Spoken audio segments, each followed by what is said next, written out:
13. decembar, veliki srećan dan, jer je nekom ovde rođendan, jel tako?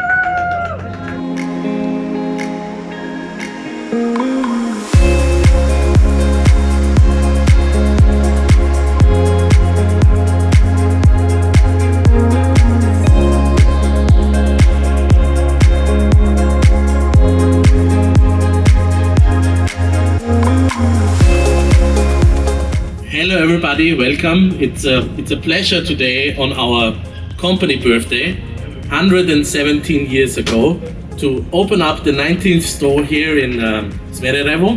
Neurot ima taj kvalitet, ima taj standard isti ovde kao i u drugim zemaljama, gdje stvarno možemo da pomognemo ljudima da bolje čuju i da bolje žive.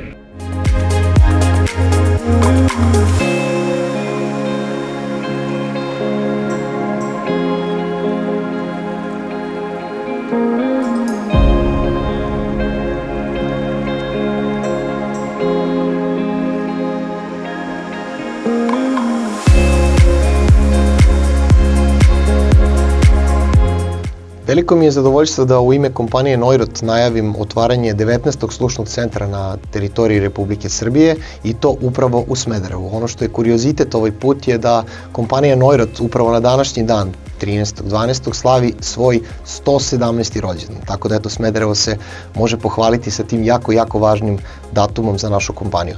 Ono što kompanija Neurot donosi ljudima u Smederevu i naravno okolini, to su najmoderniji slušni aparati i potpuno besplatno testiranje sluha. Ono što je važno i apel za sve građane Smedereva i okoline, da ukoliko primete ili njihovi bližnji primete da je došlo do oštećenja sluha, ne čekaju, već odmah dođu u slušni centar Neurot i potpuno besplatno testiraju svoj sluh, nakon čega, ukoliko naše stručno osoblje primeti da postoji oštećenje sluha, dobit će slušne aparate potpuno besplatno da ih isprobaju do 15 dana.